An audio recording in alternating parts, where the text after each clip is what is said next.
Welcome to Evil Kitty Music Presents.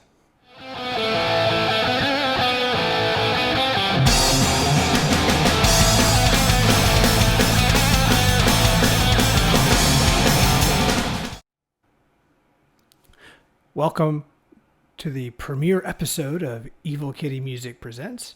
I'm your host, Keith. For those of you who know me, I am the lead guitarist and principal songwriter for the band Evil Kitty. For the rest of you who aren't related to me, hi, I'm Keith, and I am the lead guitarist and principal songwriter for the internationally known band Evil Kitty. Okay, internationally known only because my wife is from Brazil, and I have some family down there that know us too. In all fairness, we're not internationally known, we're barely known, just like most bands out there in the United States today. But I have had the opportunity of playing for many bands and collaborating with other artists, and have written and recorded well over 100 songs, both in major studios as well as in home studios like Evil Kitty Studios here in Florida. So what's the point of me here on YouTube talking to you? During the COVID pandemic, like most of you, I spent most of my time binging through shows on Netflix and Hulu and Amazon Prime, and eventually started running out of content. So I started going down the rabbit hole of YouTube videos. And what I found was there really wasn't a lot of guitar content.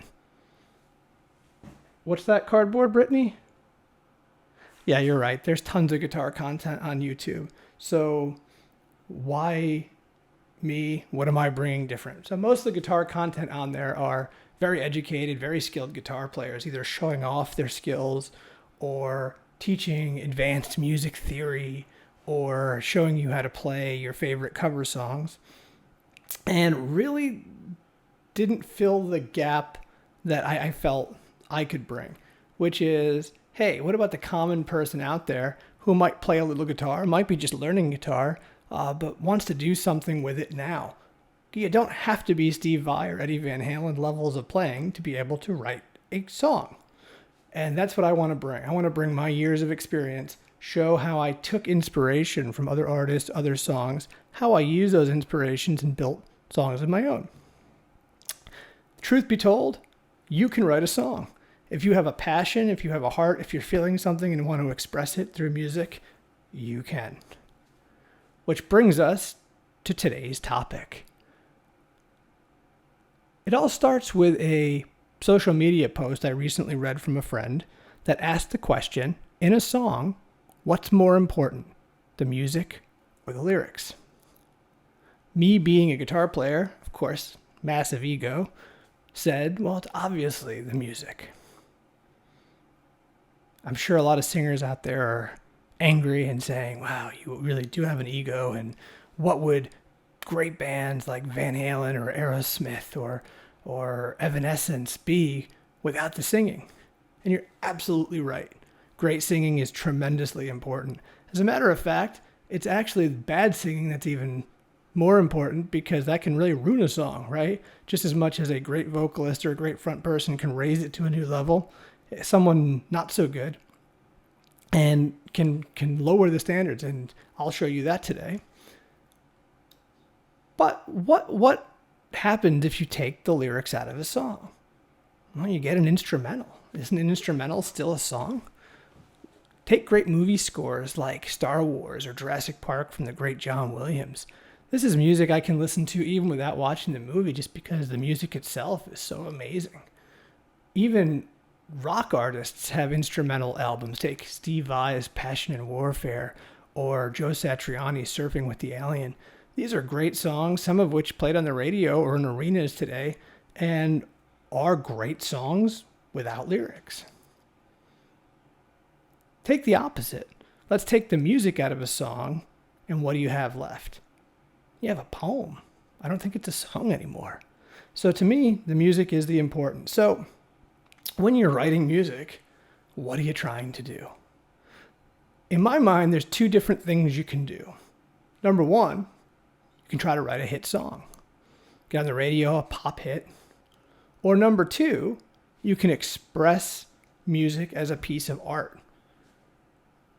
Just like painting or film, which uses visual medium to express thoughts, ideas, or emotion, music does the same thing, maybe even more powerful. If you think about your favorite movies, imagine it without the musical score behind it. Scary movies become less scary. Suspenseful movies become pretty dull. Dramatic movies lose their dramatic effect. Music has a real importance on conveying the emotion. Whether it's in a movie score or even in a rock hit or a pop hit, it does the same thing. But if you're just interested in writing a hit song, I can show you how to do that right now. I know you're saying, but you never had a hit song. You're right, because I never did what I'm about to show you. But many, many, many artists use this technique and generate hit songs. And it's a 4-chord progression. You can start it at any chord level. I know I'm getting into music theory. Sorry, every once in a while it's going to happen. I'm going to try to be basic about it. But if you keep the same intervals, you can start on any chord and get the same impact. So for today, we're going to start on an E chord, an E major. The second chord in the progression would be a B,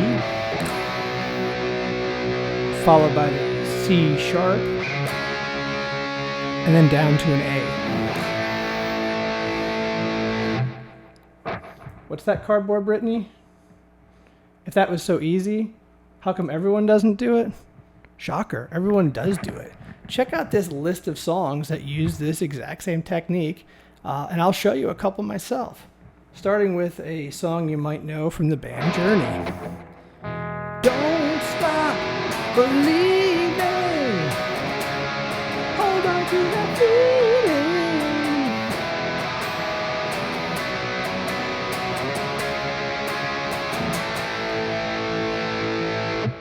How about Disney? Can you feel the love tonight? Or how about a little punk rock action? Can I come around?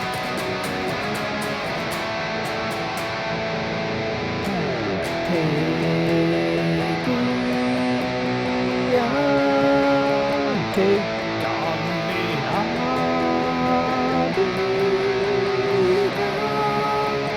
take on me.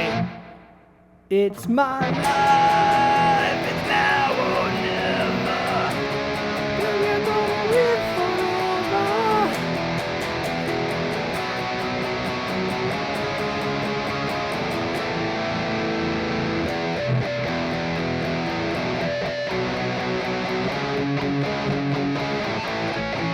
Glycerine.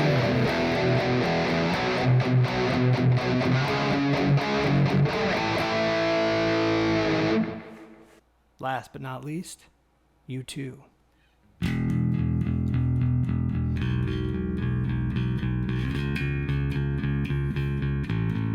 With or without you. With or without you. So hopefully I was able to prove a couple of things in that. Number one, look how many hit songs were written on that progression that you can now take and put your own lyrics to and write a hit song, right? Number two, I reiterated what I said versus the music and lyrics conversation. Bad singing can really ruin a song. And there's a reason I don't get near microphones very often. Singing is not a talent I possess. Wish I did, but I don't. So I stick to the music side. So that being said, let's take a look at the art side of the music, right? Music as expression and showing emotive responses. And traditionally, the easy way is you have major notes and you have minor notes. So major is typically happy, right? So I can do like, so happy, I'm so happy.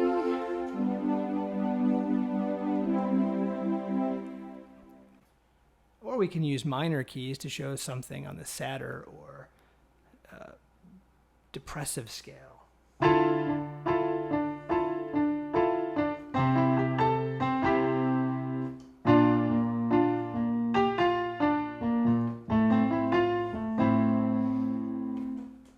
So to me, those are the easiest, and a lot of musicians use it. I've done it myself. It's pretty standard, and when you're thinking of writing and you're thinking about what you're trying to feel, it's the quickest way to get to it. But I'm going to tell you a story about me trying to take that to another level and trying to do more than just happy and sad. So I remember sitting in my bedroom back in 1999. What's that cardboard, Brittany? No, I'm not that old, but thanks for sharing. So anyways, back to 1999. I was sitting in my bedroom, and on TV, I saw an advertisement for a new Stephen King series called Storm of the Century. And that got me thinking, and I said, I wonder how I could express the emotion or the feeling of a thunderstorm. And that's what I went on to do. I went on to try to capture that musically. And the way I did it is I started with a big open B chord because I wanted something ominous and big, right? The thunderstorms are big and ominous. So it starts off with a nice.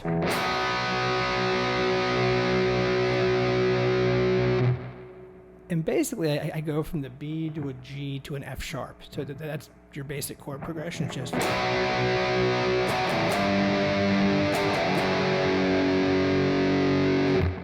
So what I do, instead of just playing the chords, is I play the chords with a little bit of a single note riff to kind of give it a little more personality, so it sounds and looks something like this.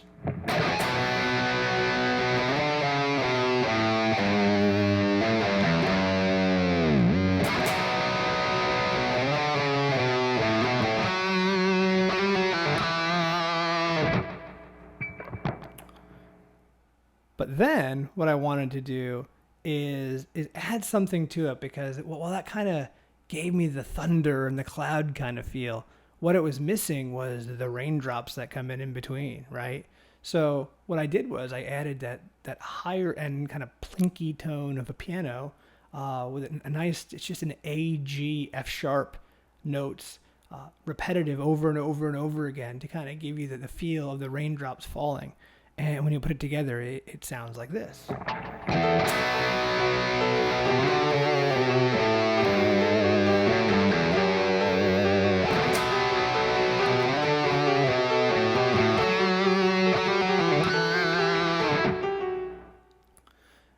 Well, there you go. There you have my take on a emotional interpretation of a musical thunderstorm.